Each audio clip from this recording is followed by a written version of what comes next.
جہاں سے وہ سمندر بہ جاتے ہیں۔ اللہ تعالیٰ آپ کو برکات سے نوازے۔ جزاکم اللہ، بہت شکریہ حضرت تشریف لانے کا، بہت نوازش، اللہ پاک آپ کو سلامتی عطا فرمائے۔ حضرت آپ نے گفتگو ماشاءاللہ بڑی پیاری گفتگو آپ نے ارشاد فرمائی، اور بڑے اچھے اور احسن انداز میں آپ نے اس حوالہ سے گفتگو کی۔ تو یہ میرا خیال ہے جو حضرت کا صاحبزادہ صاحب کا بھی سوال اسی سے ملتا جلتا ہی ہے، تو اگر آپ اپنی گفتگو مکمل بھی فرما دیں اور اس کو بھی ساتھ، پھر ہمارے پاس 4-5 منٹ کا وقت ہے اذان مغرب تک کے لیے۔ بسم اللہ الرحمن الرحیم۔ ایک تو نبی کریم صلی اللہ تعالیٰ علیہ وسلم نے اس بارے میں ترغیب دی، اور دوسرا یعنی انسانی جانوں کے تحفظ کے بارے میں ترغیب، اور دوسرا یہ ہے کہ جب دیکھیں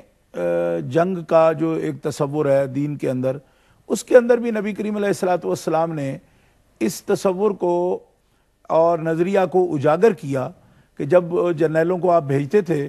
تو باقاعدہ طور پر ان کو یہ نصیحت فرماتے تھے کہ کسی کے صومعہ پر معبد پر حملہ نہیں کرنا، اور بوڑھوں پر جو ہے حملہ نہ کیا جائے، عورتوں پر حملہ نہ کیا جائے، بچوں پر کا قتل نہ کیا جائے، حتیٰ کہ ان نوجوانوں کا بھی قتل نہ کیا جائے کہ جو اپنی تلواروں کا رخ موڑ لیں یا زمین کی طرف کر دیں، یعنی آپ سے نہ لڑیں تو ان سے لڑنا ضروری نہیں، یعنی اتلاف جان یا نسل کشی کا جو تصور ہے وہ دین اسلام کے اندر نہیں ہے۔ اور جہاں تک ممکن ہے وہاں ایسی صورت میں کہ جنگ تو ہوتی فساد اور قتل کا ہی نام ہے۔ آج دیکھیں آن کی آن میں لوگ ایسی بمبارٹمنٹ کر کے تو پوری آبادیوں کو تہہ تیگ کر دیتے ہیں، اس میں کوئی دیکھا تو نہیں جاتا کہ مرد نشانہ بن رہا ہے، عورت نشانہ بن رہی ہے، یا معصوم محفوظ بچے چھوٹے چھوٹے وہ نشانہ بن رہے ہیں۔ تو اس طرح جب اطلاف ہر طرف اطلاف نفس ہو رہا ہے، تو اس صورت میں ہمارے لیے یہ روشن ایک مینار ہے نبی کریم علیہ السلام کی تعلیمات کے، نہ صرف یہ کہ دیکھیں جب ہم کوئی بات کرتے ہیں نا تو ایک سوال یہ آ جاتا ہے کہ یہ علماء بات جو کرتے ہیں مصالحت کی بھی کریں تو شاید عملاً ان کا کوئی کردار نہیں ہے، کیوں کہ یہ تو صرف نظریے کی بنیاد پر ہی کرتے ہیں نا۔ کبھی ان کو ضرورت پڑے معاملات کو کنٹرول کرنا ہو، انہوں نے جنگ کرنی ہو، یا ان کو فیصلہ کی قوت ہو ان کے پاس، تو پھر ان کو پتہ لگے کہ کیا بچانا کسی کو کیا ہے اور مارنا کسی کو کیا ہے۔ لیکن میں اس ہستی کی بات کر رہا ہوں کہ جن کے تو ہاتھ میں تھا نا، انہوں نے ایسے عالم میں بھی سخت تنبیہات فرمائی ہیں، کبھی اجازت نہیں ارشاد فرمائی، اور قرآن مقدس نے اس پر جس انداز میں یعنی یہاں تک تو یہ تھا نا کہ لائق نہیں مومنوں کے، ان سے یہ توقع نہیں ہے، ان کی شان کے لائق نہیں۔ آگے یہ بھی فرمایا کہ من قتل مؤمنا متعمدا فجزاؤہ جہنم خالدا فیہا وغضب اللہ علیہ ولعنہ واعد لہ عذابا عظیما، یعنی جس شخص نے ارادہ کے ساتھ کسی مومن کو قتل کیا، جزاؤہ جہنم خالدا فیہا، کہ اس کا بدلہ دوزخ ہے، ہمیشہ ہمیشہ کے لیے وہ اس میں جلتا رہے گا۔ اب جزاؤ جہنم خالدا فیہا جو ہے یہ قرآن مقدس کی متعدد آیات میں اگر غور کیا جائے تو یہ کافر کی سزا ہے، خالدا فیہا جہنم میں رہنا کافر کی سزا ہے۔ تو اللہ حکم الحاکمین جل وعلا جہاں اپنی ذات کے منکر کو جو سزا دیتا ہے وہ اپنے ایک بندے کے قاتل کو سزا دیتا ہے۔ اس کا مطلب یہ نکلا کہ دوسرے لفظوں میں ہم اگر اس کو سمجھ سکیں تو رب جل وعلا اپنی ذات توحید کا اقرار، اس کی جتنی عظمت مان رہا ہے اتنی عظمت ایک بندے کے وجود کی مان رہا ہے۔ اقرار ذات توحید کا کہ اس کے منکر کی جو سزا دی جا رہی ہے وہ سزا اس بندے کو دی جا رہی ہے جو خدا کے ایک بندہ مخلوق میں سے ایک بندے کو طلب کر رہا ہے، اس کی سزا اللہ تعالیٰ جل شانہ اس کو، اور پھر اس پر بھی بس نہیں کہ ٹھیک ہے وہ جلتا رہے جہنم میں، غضب اللہ علیہ، اللہ اس پہ سخت ناراض ہے، غضب فرماتا ہے، لعنہ ہو، اللہ اس پہ لعنت کرتا ہے، اس سے بیزاری کا اعلان کرتا ہے کہ وہ اللہ تعالیٰ کا کبھی پسندیدہ نہیں ہو سکتا، اور اس کے لیے دردناک اور بڑا عذاب اللہ جل شانہ انتظار کیا۔ یہ احکامات ہیں اس کے لیے جو قاتل ہے۔ تو اندازہ فرمائیے اللہ تعالیٰ جل شانہ قرآن مقدس میں یہ بھی فرماتا ہے کہ صرف قتل ہی منع نہیں ہے، قتل کے دوائی جو ہیں جس سے کہ قتل اور فساد کا ماحول پیدا ہو وہ بھی نہ کرو، لا تعتدوا، حد سے مت بڑھو،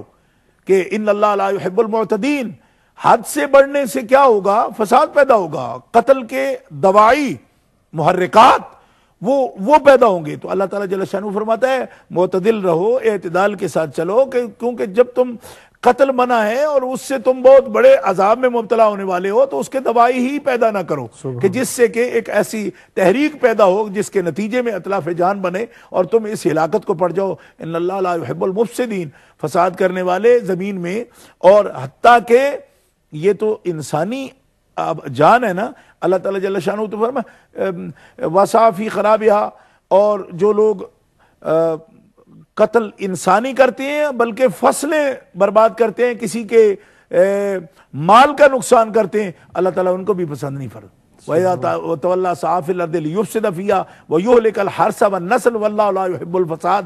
کہ نسل کشی کرنا اور کسی کی کھیتی باڑی کا نقصان کرنا, کسی کی مال تجارت کا نقصان کرنا, کسی کی دکان کو لوٹنا یا آگ لگانا, یہ اللہ تبارک و تعالیٰ سب کچھ ان کو فساد میں ڈال رہا ہے کہ یہ فساد فی الارض ہے, اور اللہ تعالیٰ کسی فسادی کو کبھی محبوب نہیں رکھتا. لہٰذا فساد کی کوئی صورت جو ہے, بد امنی کی, فساد کی, اللہ تعالیٰ جل شانہ کے ہاں کوئی تصور ایسا موجود نہیں کہ اللہ تعالیٰ کہے کہ کسی قسم کا فساد جو ہے وہ بھی میرا محبوب ہے اور میں مفسدین کو بھی پسند کرتا ہوں. ایسی کوئی آیت قرآن مقدس میں نہیں ہے. جزاکم اللہ. ناظرین, ہماری گفتگو کا سلسلہ آج جاری ہے, پروگرام انشاءاللہ جاری رہے گا. اذان مغرب اور نماز مغرب کے لیے آپ سے اجازت لینا چاہتے ہیں, دوبارہ آپ کی خدمت میں حاضر ہوتے ہیں. اجازت. بسم اللہ الرحمن الرحیم. ویلکم بیک ناظرین گرامی, پروگرام میں وقفہ کے بعد دوبارہ آپ کی خدمت میں حاضر ہیں. اذان مغرب اور نماز مغرب کے وقفہ سے پہلے ہماری گفتگو جاری تھی, اور اس بات پر ہم نے گفتگو الحمدللہ مکمل کی کہ قتل کی اہمیت بائی معنی کہ اس کے بارے میں انسان کی جان کتنی قیمتی ہے, قرآن و حدیث میں اس کی کتنی بڑی اہمیت ہے, اس پر حضرت نے گفتگو فرمائی. اور اگلا ہمارا جو سوال ہے, علی رضا صاحب نے ناروے سے یہ سوال کیا حضرت, اور ان کا سوال یہ تھا کہ شیخ کامل میں کون سے اوصاف ہونا ضروری ہے؟ بسم اللہ الرحمن الرحیم. علامہ صابری صاحب, محترم علی رضا صاحب نے جو سوال ناروے سے بھیجا ہے, کیا ہے,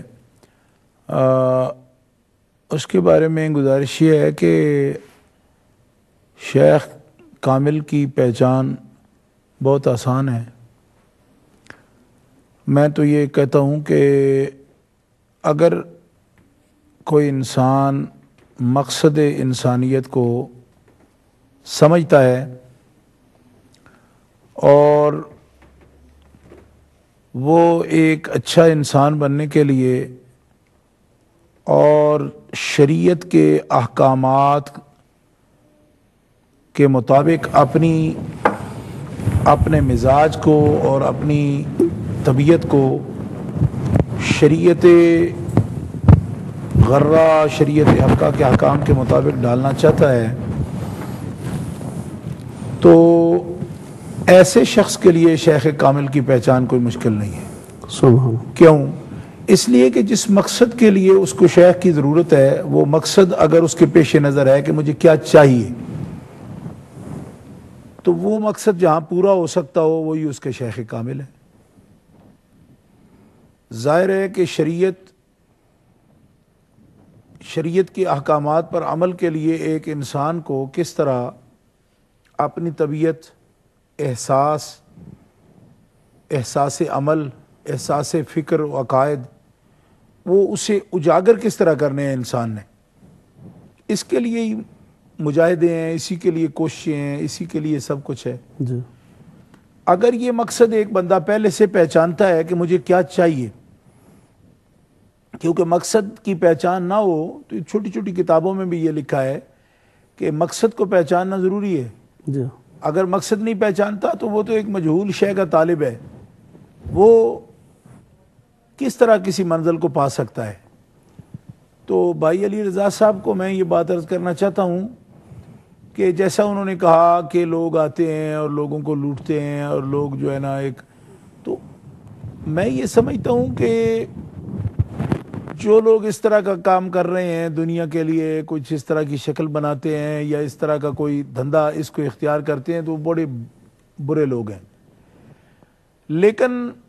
جھوٹے سے ہمیشہ مار کھاتا ہے نا تو لالچی کھاتا ہے. یہ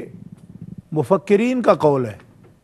اور بڑے بڑے جو مسلم صوفی ہیں ہمارے، ان کا یہ قول ہے کہ ہمیشہ طماع جو ہے نا وہ کذاب سے مار کھا جاتا ہے. یہ قصے کہانیاں بنانے والے اور مختلف شکلیں بنا کے آ جانے والے لوگوں کو اپنی دسیسہ کاریوں سے، اپنے دجل سے، اپنے دام تصویر میں جو پھنسا لیتے ہیں، وہ تو ہیں ہی شکاری. لیکن شکار بھی کون ہوتا ہے؟ جو طماع ہے، جھوٹ پر، کسی کے نقصان پر، شارٹ کٹ سے، بغیر محنت کیے تجارت میں جو لوگ مال زیادہ کمانا چاہتے ہیں، کسی کا نقصان کرنا چاہتے ہیں، کسی رشتہ دار کو حسد میں پیچھے کرنا چاہتے ہیں، آپ آگے ہونا چاہتے ہیں، اور اقتدار، جاہ، ہر قسم کی غلط طلب جو ہے نا وہ انسان کو غلط آدمی کے پاس پہنچا دیتی ہے. اگر طلب درست ہو اور مقصد پر نظر ہو کہ شریعت سیکھنی ہے اور طریقت یہ ہے کہ شریعت کے مطابق مزاج ہمارا ڈھل جائے، اس کے لیے حالت ہماری جو قال ہے نا وہ حال بن جائے، اس کے لیے کوشش تو ہے نا. جی جو لوگ متصوفہ ہیں، صوفیاء کرام ہیں اور مفکر صوفیاء ہیں، مفکر صوفیاء سے میری مراد امام ابو القاسم کشیری رحمۃ اللہ علیہ ہیں، حضور داتا گنج بخش علی اجویری رحمۃ اللہ علیہ ہیں، حضور سیدنا غوث العظم جیلانی رحمۃ اللہ علیہ ہیں، حضرت سیدنا سلطان باؤ رحمۃ اللہ تعالی علیہ ہیں، حضور سیدنا مجدد الف ثانی قیوم زمانی قدیل نورانی، حضور محقق علی الاطلاق برکت الرسول فی الہند حضرت شاہ عبد الحق محدث دہلوی رحمۃ اللہ علیہ ہیں. یہ مفکر صوفیاء ہیں، مفکر صوفیاء ہیں جنہوں نے تصوف کے اصول اور ضوابط جو ہیں ان کو کتابی شکل میں اور ایک مرتب شکل میں پیش کیا ہے. سبحان اللہ. مفکر صوفیاء اس پر متفق ہیں کہ شریعت مصطفیٰ کو اپنا حال بنانے کے لیے طریقت کی ضرورت ہوتی ہے.